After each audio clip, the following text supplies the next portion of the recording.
से ऊंचा यहाँ कोई मुझे लगता नहीं, गौतम से ऊंचा यहाँ कोई। वहाँ सब दुख मिट जाते, वहाँ सब दुख मिट जाते, जहाँ तथागत बुद्ध होते हैं।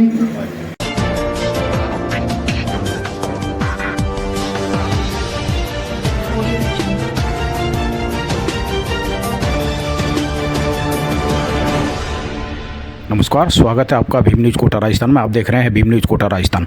आज कोटा में खेड़ी फाटक स्थित धम्म ज्योति बुद्ध विहार में बौद्ध महासंघ द्वारा अशोका विजयदशमी के साथ बुद्ध स्थापना दिवस मनाया गया। इस अवसर पर बड़ी संख्या में बुद्ध धम्म के अनुयायियों ने भाग लिया। साथ ही बाहर से पधारे धम्माचार्यों ने बुद्ध धम्म के बारे में बताया। उनका कहना था कि बुद्ध कोई धर्म नहीं है, ये एक जीने की कला है। और भगवान बुद्ध ने भी कहा था कि आप स्वयं विश्लेषण करें, अपनी आत्मा में जो सत्य है उसका अनुसरण करें। मैं कहता हूँ उसको भी नहीं माने। आप देख रहे हैं भीम न्यूज़ कोटा की रिपोर्ट। उनके सम्मान के लिए मैं आमंत्रित करना चाहूँगा चतुर्भुजी बोर्ड को। चतुर्भुजी बोर्ड बौद्ध महासंघ के प्रदेश अध्यक्ष धम्माचारी प्रज्ञा मित्र बोर्ड, जो कि प्रदेश अध्यक्ष हैं राजस्थान बौद्ध महासंघ के, उनके सम्मान और अभिनंदन के लिए मैं आमंत्रित कर रहा हूँ डॉक्टर प्रदेश उपाध्यक्ष है राजस्थान बौद्ध महासंघ के। आप आए और प्रदेश उपाध्यक्ष धम्माचारी प्रज्ञा मित्र बौद्ध सर का स्वागत एवं सम्मान करें। इसी क्रम में हमारे बीच में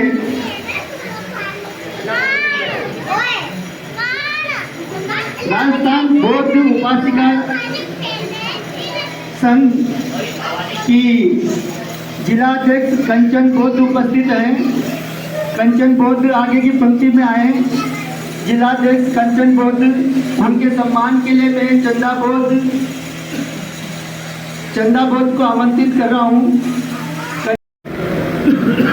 आज जब पूरा राष्ट्र दशहरे का त्यौहार मना रहा है, तो आज एक बुद्ध विहार है, इसमें काफ़ी लोग इकट्ठे हैं। भीम न्यूज़ इसको कवर करने आई है। सर, आप अपना परिचय दीजिए। मैं प्रज्ञा मित्र बौद्ध, राजस्थान बौद्ध महासंघ प्रदेश अध्यक्ष हूँ और जयपुर से यहाँ आया हूँ। क्या प्रायोजन है आज आपके यहाँ आने का? आज हम यहाँ पे राजस्थान बौद्ध महासंघ कोटा इकाई के तत्वाधान में और बौद्ध युवा महासंघ एवं उपासिका संघ के तत्वाधान में अशोका धम्म विजयदशमी मनाने के लिए एकत्रित हुए हैं। और ये अशोका धम्म विजयदशमी जो भारत में जो 2500 साल पहले की बौद्धों की जो परंपरा है उसको आगे बढ़ाते हुए, उसके बाद में आज से 2300 साल पहले सम्राट अशोक जो महान हुए थे, उन्होंने इस परंपरा का स्थापन किया था। और आज का दिन इसलिए महत्वपूर्ण है कि सम्राट अशोक ने जब कलिंगा पर युद्ध में विजय प्राप्त की थी, तो उसके बाद में उनको इस बात का बहुत पश्चाताप हुआ कि इस युद्ध जो रण हुआ है इसमें लाखों लोग मारे गए हैं और 1.5 लाख लोग लगभग है घायल हो गए थे। तो उस करुणदायक सीन जो था, वो उसका जो दृश्य था युद्ध का बहुत ही भयावह था। और उससे वो उद्वेलित हो उठे और उनमें एक संवेग जगा कि क्या युद्ध ही शांति का समाधान है।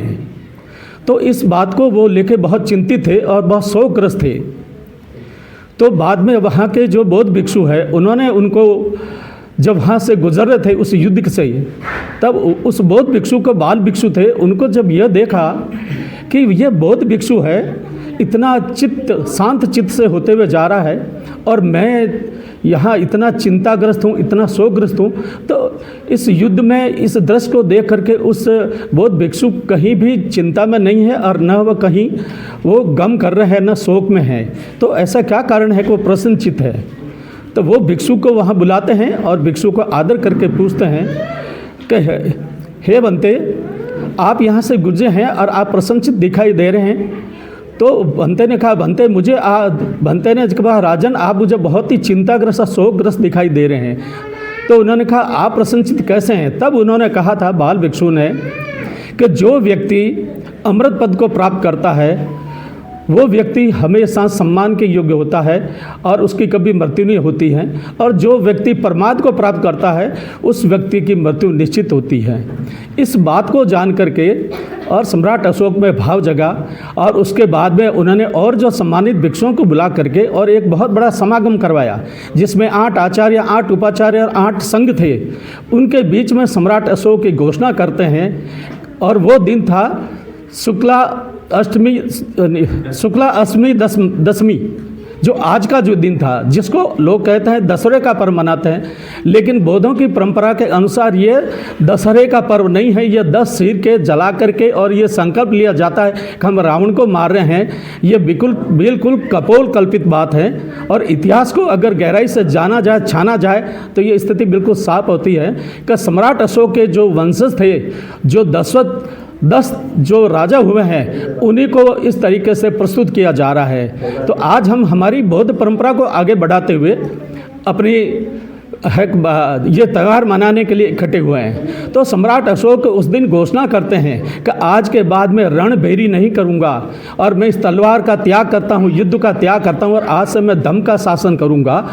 और उसी धम्म विजय के उपलक्ष्य में ये जो अशोक का धम्म विजय दशमी पर्व है वो हम मनाने के लिए इकट्ठे हुए हैं। धम्माचार्य जी, एक चीज़ बताइए कि ये जो अशोका विजय दशमी का त्यौहार है, उत्तर भारत में कम, महाराष्ट्र में ज़्यादा मनाया जाता है, इसका कारण? महाराष्ट्र में इसका कारण यह है कि आज ही के दिन बोधिसत्व बाबा साहब अम्बेडकर साहब ने जो ये अशोका धम्म विजयदशमी जो है ना, अश्वनी शुक्ला दशमी को भी आज ही के दिन इन्होंने अशोका विजय धम्म दिवस को आधार मानते हुए उन्होंने धम्म दीक्षा ली थी। इसलिए महाराष्ट्र और जो भारत का जो मैदानी जो एरिया है उसमें भी लोगों का दिनों दिन इसमें रुझान बढ़ता जा रहा है, और लोग इसको बहुत व्यापक रूप से मनाते हैं। आज के दिन ही बाबा साहब ने अपने 5 लाख अनुयायियों के साथ बौद्ध धर्म की दीक्षा ली थी, ये कहना चाह रहे हैं? बिल्कुल बाबा साहब ने 14 अक्टूबर 1956 का जो दिन था, वो जो तिथि जो थी वो अश्वनी शुक्ला दशमी थी। इसलिए है कि ये पर्व हमारे लिए दोहरा महत्व का है, सम्राट अशोक धम्म विजय दशमी का भी है और बोधिसत्व बाबा साहब के धम्म दीक्षा दिवस का भी है।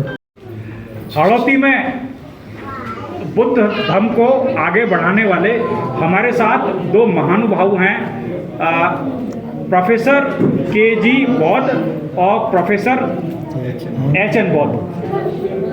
बताइए सर, क्या कहना है आपका आज के इस पावन दिन के लिए? आज का ये पावन दिन हमारे लिए, बहुजनों के लिए बहुत ही महत्वपूर्ण इसलिए हो जाता है कि आज के दिन सम्राट अशोक विजयदशमी के दिन ही बाबा साहब ने नागपुर में 5,000 अनुयायियों के साथ में, 5 लाख अनुयायियों के साथ में बौद्ध धम्म दीक्षा ग्रहण की थी।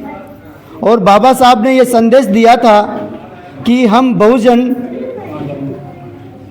जो हैं वो बौद्ध के अनुयायी प्रारंभ से ही रहे हैं, और हमें अब अगर सम्मान से और अपनी गरिमा के साथ जीना है तो हमें भारत में बौद्ध धर्म को अपनाना होगा। और बाबा साहब के जो बताए गए मार्ग हैं, बुद्ध के जो बताए गए शील समाधि का जो मार्ग है, समाधि का मार्ग है, प्रज्ञा का मार्ग है, उस पर चलकर बहुजनों का विकास करना होगा। हमारे साथ हैं प्रोफेसर H.N. बौद्ध, क्या कहेंगे साहब? सर्वप्रथम तो आज की इस पावन दिवस की सभी देशवासियों को बहुत बहुत बधाई और मंगल कामना।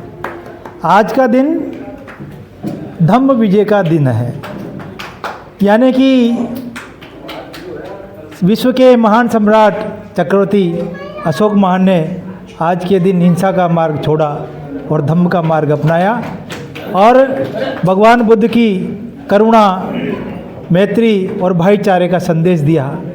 ये देश बुद्ध का देश है, और सम्राट अशोक ने बुद्ध की शिक्षाओं को पूरे विश्व में पहुंचाने का काम किया है और उसी वजह से आज पुनः भारत में ये धर्म जागा है। बाबा साहब ने जब इतिहास की जानकारी प्राप्त की तो उन्हें भी ये एहसास हुआ कि इस देश में सम्राट अशोक ने इतना महान जो धर्म है उसको पूरे विश्व में फैलाया है और इसी बुद्ध धर्म के मार्ग पर चलकर ही विश्व का कल्याण हो सकता है। न केवल भारत का, संपूर्ण विश्व आज बुद्ध के मार्ग पर चलकर शांति। बहुत एक बात है, बाबा साहब ने सन 1956 को आज के दिन ही 5 लाख अनुयायियों के साथ नागपुर में बौद्ध दीक्षा ली थी। यस, वो परिस्थिति अलग थी। अभी निरंतर लोग बुद्ध धम्म की तरफ जा रहे हैं। क्या उनकी कोई मजबूरी है या उनकी समझ में देर से आ रहा है? एक चीज। दूसरी चीज ये है कि जब भारत के जनप्रतिनिधि विदेशों में जाते हैं तो ये कहते हैं कि मैं बौद्ध के देश से आया हूँ, जबकि हकीकत ये है कि यदि आज की तारीख में कोई बुद्ध धर्मावलंबी है तो उसको दुश्मनी की नज़र से देखा जाता है, जबकि अन्य मज़हबों में ऐसा नहीं है। सिख धर्म भी हैं, अन्य ईसाई धर्म भी हैं। ऐसा क्या कारण है? आप इसके बारे में कुछ बताएंगे? ये अज्ञानता है और जब यहाँ के नेता हो या उद्योगपति हो विश्व के बाहर जाते हैं तो सत्य बोलना पड़ता है, क्योंकि विश्व के अन्य देशों में नहीं तो यहाँ झूठ क्यों बोलते हैं फिर? हाँ, तो ये राजनीति है और ये समझे जनता थोड़ा अज्ञानता का विषय है। पर बुद्ध का मार्ग सबके लिए है। करुणा, मैत्री, भाईचारे से ही हम प्राप्त कर सकते हैं। और है धम्म और भगवान, ये जो शब्द है बुद्ध धम्म में, आप भगवान शब्द की व्याख्या कर सकते हैं? हाँ, बिल्कुल कर सकते हैं। बताइए। भगवान शब्द बना है पाली भाषा के भगवा से। भगति रागो भगति दोषो भगति मोह, यानी जो अपने समस्त राग, द्वेष और मोह को भग्न कर लेता है वो भगवा होता है। तो भगवा से भगवान बना है। अब इस परिभाषा में जब कसौटी कस के देखेंगे तो महाकारुण्य तथागत भगवान ही बुद्ध है, क्योंकि पाली भाषा में सबसे पहले उनको ही भगवा कहा गया है। तो इसलिए और बाबा साहब की परंपरा को आगे बढ़ाते हुए आज ही के दिन इस बुद्ध विहार में बुद्ध मूर्ति स्थापना है। तो ये देखिए, बुद्ध मूर्ति स्थापना दिवस भी आज हमारे लिए। बुद्ध धम्म के विरोध का कारण बताइए, क्या कारण है कि आज भी वर्तमान में भारत में बुद्ध धम्म का विरोध किया जा रहा है? कारण बताइए आप। कारण तो यही है, एक तो सबसे पहला तो अज्ञानता है। जब ज्ञान हो जाए तो सुख दुख से मुक्ति किसे नहीं चाहिए? आप हो, मैं हूँ, सब हैं, सबको दुख से मुक्ति चाहिए। अगर दुख से मुक्ति चाहिए तो फिर बुद्ध की बात माननी पड़ेगी। भीम न्यूज़ को समय दिया, बहुत बहुत धन्यवाद। धन्यवाद। भीम न्यूज़ कोटा को लाइक कीजिए, शेयर कीजिए, सब्सक्राइब कीजिए। देखते रहिए भीम न्यूज़ कोटा। अपना ख्याल रखिए। आपका बहुत बहुत धन्यवाद।